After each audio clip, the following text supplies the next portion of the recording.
Ya, puji Tuhan, sekali lagi terima kasih untuk kesempatan bagi kami untuk bersama-sama berbagi akan kebenaran firman Tuhan.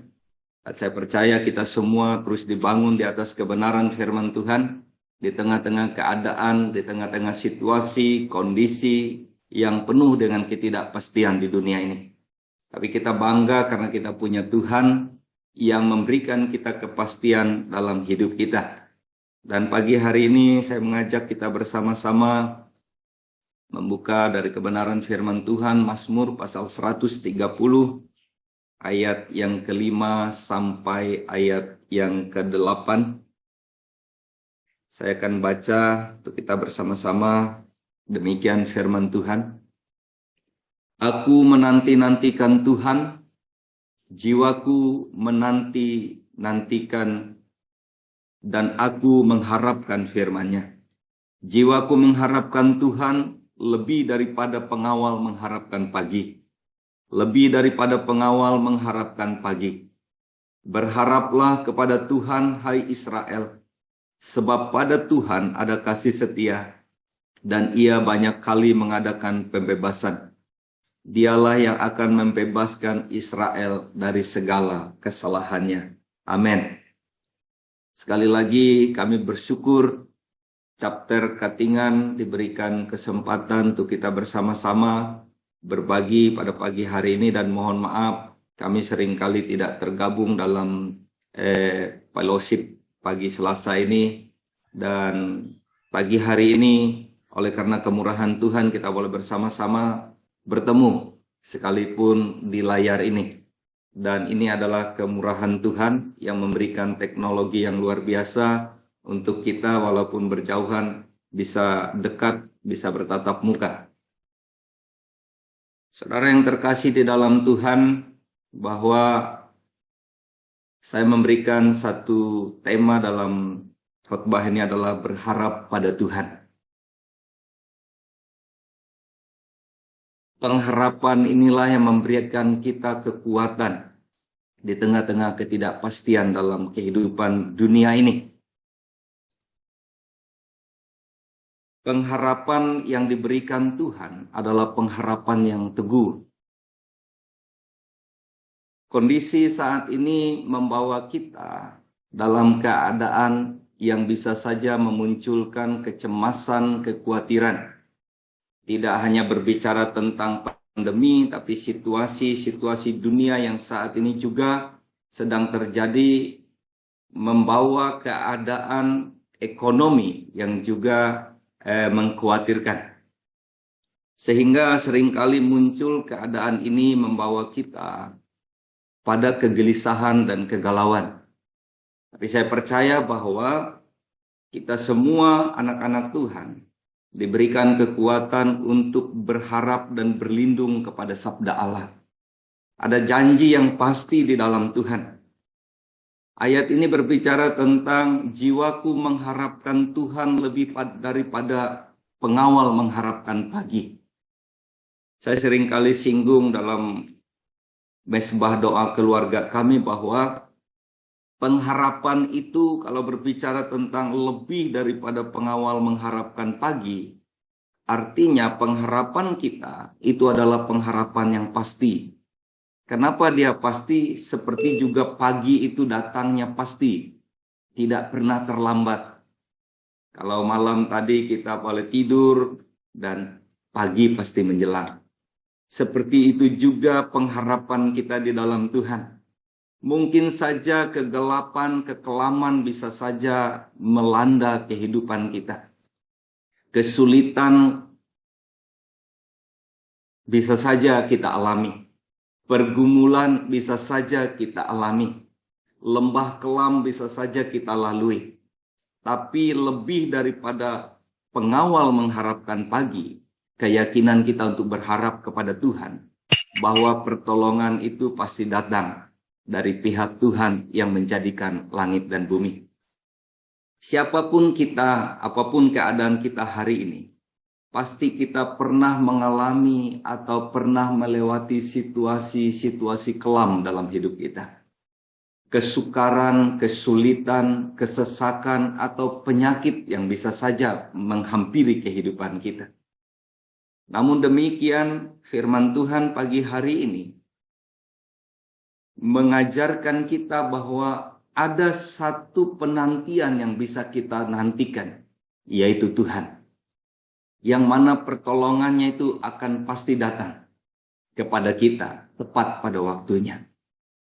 Saudaraku yang terkasih, Bapak Ibu, rekan-rekan GM dimanapun berada pada pagi hari ini, saya tidak mau tahu apapun keadaan kita hari ini, tapi saya memahami bahwa kita seringkali bahkan mungkin pernah mengalami keadaan-keadaan yang sukar itu. Saya dalam perjalanan hidup saya juga sering mengalami keadaan sukar. Dari pertama kehidupan saya masih belum menikah, melanjutkan pendidikan di mana keadaan orang tua yang tidak memberikan keadaan yang tidak mampu membawa saya tidak bisa melanjutkan ke pendidikan ke jenjang universitas. Dan ini pergumulan buat saya. Tapi sejak masa muda saya sudah melihat dari kebenaran firman Tuhan bahwa kata firman Tuhan bahwa orang-orang yang menantikan Tuhan akan mendapat kekuatan baru. Bahkan di dalam Yeremia juga dituliskan bahwa diberkatilah orang yang mengandalkan Tuhan, yang menaruh harapnya kepada Tuhan. Jadi ketika itulah saya menaruhkan hati saya untuk mempercayai firman itu dan kemudian melangkah. Tentu tidak ketika kita percaya, ketika kita berharap, tidak kemudian perjalanannya begitu mudah.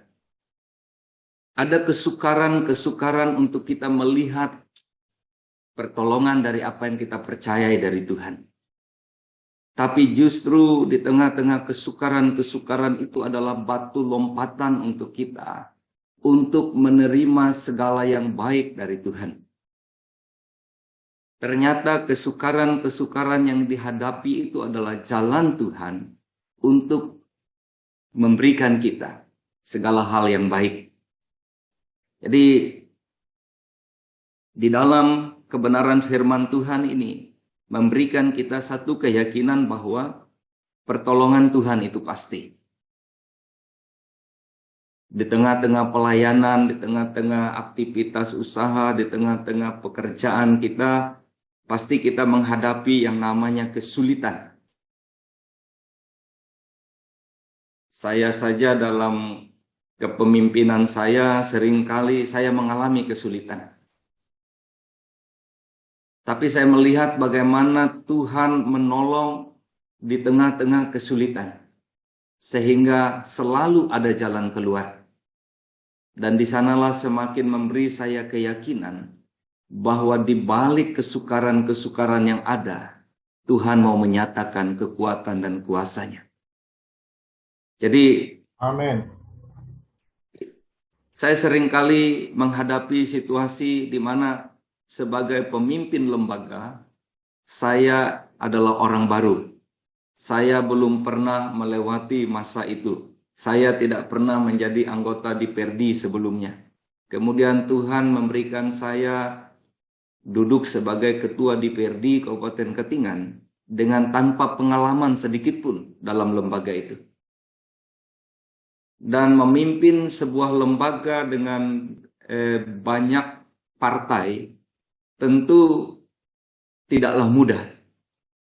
Dan ini membutuhkan hikmat yang dari Tuhan untuk memimpin lembaga yang bagi saya lembaga yang besar yang belum pernah saya lalui sebelumnya.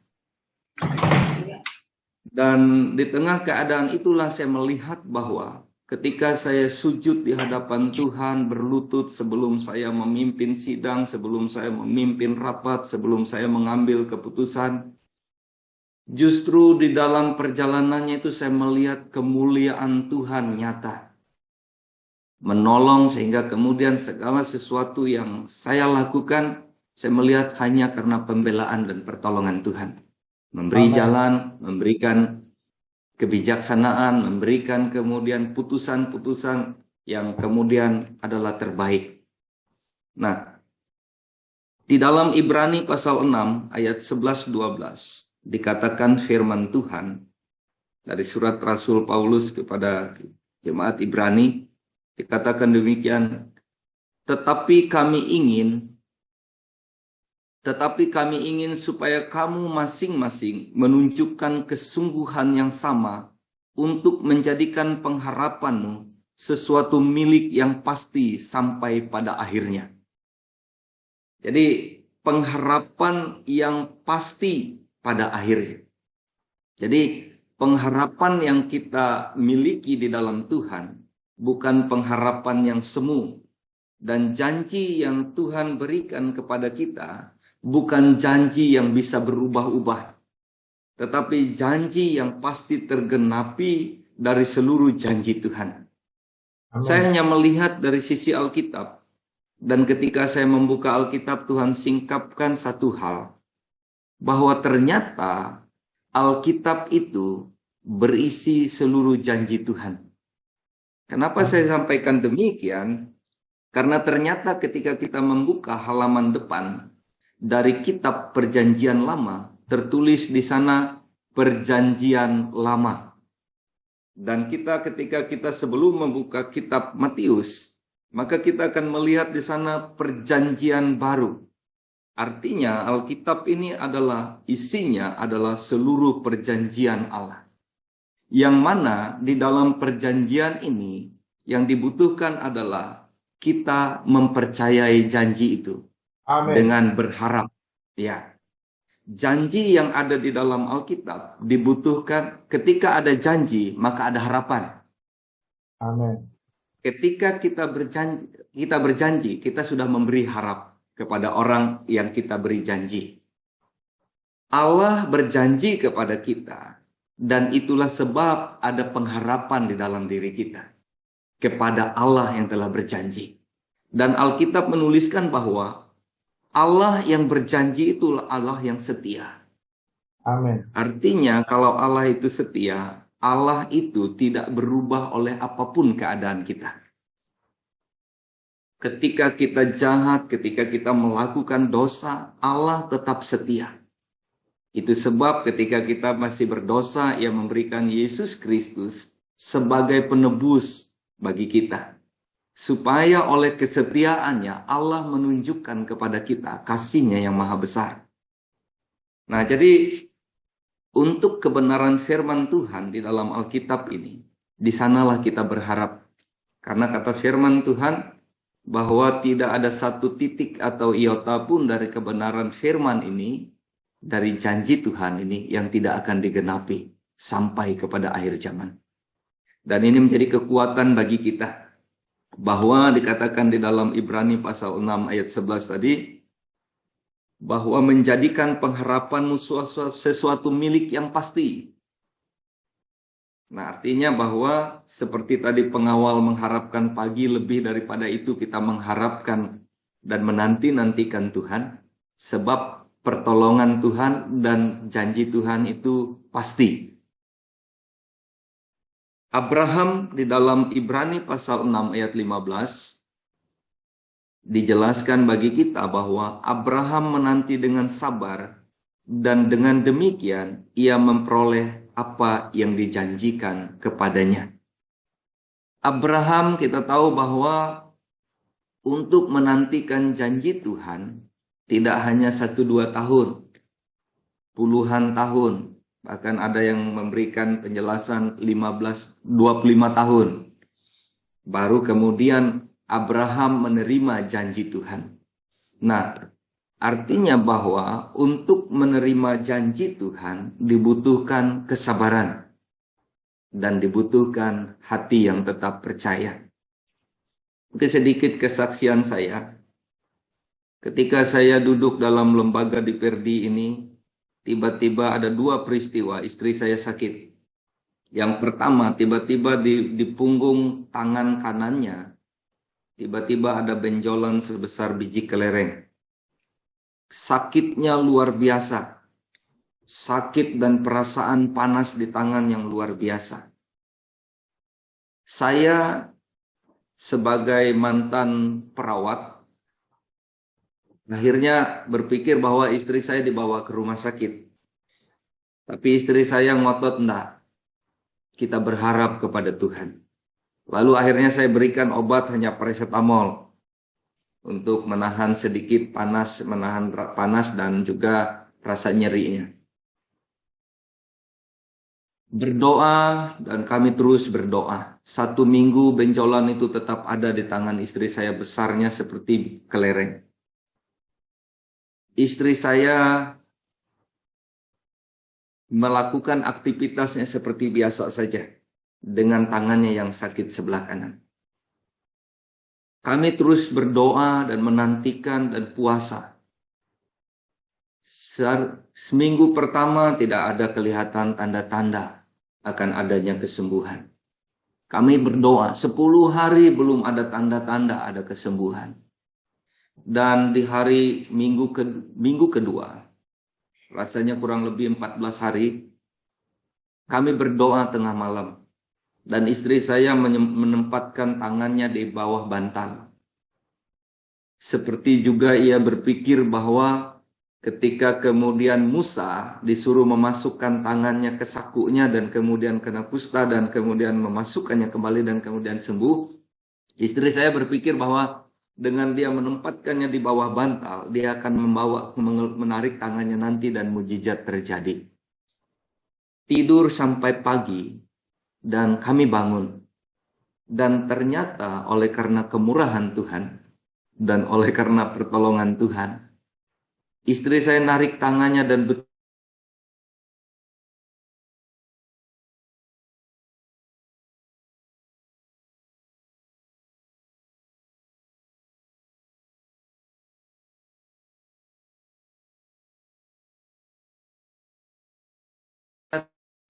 yakin bahwa apapun keadaan kita, bisa saja kita mengalami yang namanya pergumulan, kesesakan, kesulitan, kesusahan dalam hidup kita. Berbagai macam hal. Mungkin tidak dalam hal finansial, bisa mungkin hal-hal lain dalam kita bergumul. Tetapi dalam satu hal, hanya satu yang bisa kita lakukan adalah berharap kepada Tuhan. Dan tentu dalam pengharapan itu dibutuhkan kepercayaan kita dalam penantian itu. Abraham tidak berubah dalam penantian itu. Dia tetap percaya akan janji Tuhan. Sampai saat mana kemudian Abraham menerima janji itu. Sekalipun Sarah istrinya sempat tertawa atas janji itu. Tapi kemudian ternyata di tahun berikutnya, Sarah betul-betul menggendong anaknya. Saudara, kita percaya atas janji Tuhan itu. Kita akan betul-betul menerimanya. Dan kesaksian yang kedua, ketika kami tinggal di rumah jabatan ini, tiba-tiba istri saya sakit payudaranya. Sakit yang luar biasa dan terjadi bengkak. Saya bilang ke istri, kita ke rumah sakit. Istri saya sampai melotot lihat saya, saking memberikan keyakinan untuk enggak, saya enggak mau. Kita tetap menunggu Tuhan, apapun yang terjadi. Saudaraku yang terkasih di dalam Tuhan, hari-hari istri saya menangis, menahan rasa sakitnya. Tapi dia berusaha untuk tetap beraktivitas. Kami berdoa, kami puasa, kami menunggu pertolongan Tuhan. Dan ajaib, setelah 1 minggu, tiba-tiba sakitnya hilang dan tidak ada lagi sakit sampai hari ini. Tuhan yang menolongnya. Amin. Karena saya percaya bahwa ketika mujizat-mujizat yang dilakukan Tuhan kepada orang-orang baik waktu Tuhan ada di Yerusalem maupun di luar Yerusalem, semuanya itu dikatakan bahwa imanmu yang menyembuhkan engkau. Amin. Imanmu yang menyelamatkan engkau. Jadi perkara iman adalah perkara berharap.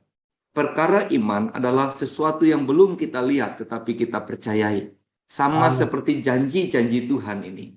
Kita belum melihatnya tetapi kita mempercayainya. Sebab itu saya memberikan di judul adalah berharaplah kepada Tuhan. Ibrani 6 ayat 19 menuliskan bahwa pengharapan itu adalah sauh yang kuat dan aman bagi jiwa. Nah ini, pengharapan itu adalah sauh yang kuat dan aman bagi jiwa kita yang telah dilabuh sampai ke belakang tabir. Artinya sampai ke ruang Maha Kudus di mana Allah ada. Pengharapan itu adalah sauh yang kuat, yang tidak tergoyahkan, Amin. yang tidak akan berubah. Karena apa? Sauh itu perintisnya adalah Yesus Kristus, memberikan jaminan kepada kita bahwa janji Tuhan adalah janji yang murni. Janji Tuhan adalah janji yang pasti. Nah, kemudian dikatakan dan aman bagi jiwa kita. Kenapa ini berbicara jiwa? Yang mengalami kegoncangan itu adalah jiwa. Yang merasa tidak tenang itu adalah jiwa. Setelah kita melihat, kita mendengar, kita mengolah dalam pikiran kita, lalu itu akan mempengaruhi jiwa kita. Jika kita mengolahnya dengan baik sesuai dengan kebenaran firman Tuhan, maka tenanglah jiwa kita. Tetapi kalau tidak, maka situasi, kondisi yang kita lihat, yang kita dengar akan menggoncangkan jiwa kita. Di dalam Ibrani pasal 6 ayat 19 ini dikatakan, pengharapan itu adalah sauh yang kuat dan aman bagi jiwa kita. Kata Daud di dalam Mazmur, hanya dekat Allah saja aku tenang. Daripadanya lah keselamatan. Nah, jiwa Daud juga seringkali menyinggung di dalam Mazmur ini, tenanglah hai jiwaku. Jadi, pengharapan ini memberikan ketenangan bagi jiwa kita. Sebab pengharapan di dalam Tuhan ini adalah kuat dan aman bagi jiwa kita. Ini memberikan kita keyakinan bahwa betapa baiknya Tuhan, betapa kasihnya Tuhan dalam kehidupan kita. Dia yang memberikan janji ini pasti menggenapinya dalam hidup kita, asal kita tidak berhenti untuk percaya. Nah, satu hal di dalam kehidupan ini yang saya singgung tadi, bahwa mungkin dan sering kali atau pernah kali kita mengalami keadaan situasi yang sukar dalam hidup kita. Tetapi percayalah bahwa Tuhan itu setia. Dia tidak memberikan pencobaan itu melampaui kekuatan kita. Artinya, ketika pencobaan itu kita alami, Tuhan akan memberi jalan keluar kepada kita. Amin. Tuhan akan memberikan kita kekuatan untuk dapat menanggungnya. Dan di dalam firman Tuhan 1 Korintus 10 ayat 13 dituliskan, 1 Korintus 10 ayat 13, pencobaan-pencobaan yang kamu alami ialah pencobaan-pencobaan biasa. Ini dituliskan. Pencobaan-pencobaan yang kamu alami adalah pencobaan-pencobaan biasa. Artinya dikatakan, ditulis di sini, yang tidak melebihi kekuatan manusia.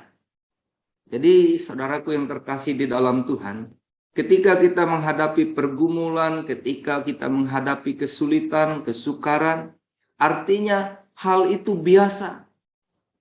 Dan itu tidak akan melebihi kekuatan manusia. Sebab kata firman, Allah setia, dan karena itu ia tidak akan membiarkan kamu dicobai melampaui kekuatanmu. Artinya bahwa apapun persoalan kita, masalah kita, pasti kita dapat menanggungnya. Itu sebab sampai hari ini saya percaya kita semua ada di sini hari ini dan tetap mempercayai Tuhan dan tetap dipelihara Tuhan, tetap diberkati Tuhan. Karena hal-hal yang kita lewati dan lalui itu adalah biasa dan tidak melampaui kekuatan kita. Kita pasti dapat menanggungnya. Amin. Dan dikatakan bahwa pada waktu kamu dicobai, ia akan memberikan kepadamu jalan keluar, sehingga kamu dapat menanggungnya. Jadi saudara, kita bersyukur dengan Tuhan, sebab ia memberikan kita pertolongan untuk dapat menanggung setiap kesukaran, penderitaan, kesulitan, sehingga kita tidak berhenti untuk percaya. Yang paling berat adalah ketika kita menghadapi lalu kita berhenti untuk percaya. Bangsa Israel 40 tahun perjalanannya dari Mesir menuju tanah perjanjian. Mereka tidak sampai karena mereka tidak sungguh-sungguh mempercayai janji Tuhan. Mereka bersungut-sungut, mereka seolah-olah memandang Tuhan tidak mampu. Mereka bersungut-sungut dan kemudian tidak mempercayai Tuhan, lalu kemudian membuat Allah lain. Nah, yang Tuhan mau adalah bahwa dalam perjalanan dan pengiringan ini, apapun situasinya, kita tetap mempercayai Tuhan. Kita tetap berharap kepada Tuhan. Kita tetap andalkan Tuhan. Terakhir, di dalam Yeremia 17 ayat 7, saya percaya semua firman ini menguatkan kita, bahwa diberkatilah orang yang mengandalkan Tuhan, yang menaruh harapnya kepada Tuhan. Artinya ketika Tuhan menjadi andalan kita, ketika Tuhan menjadi pengharapan kita, maka di sanalah berkat Tuhan dinyatakan bagi kita.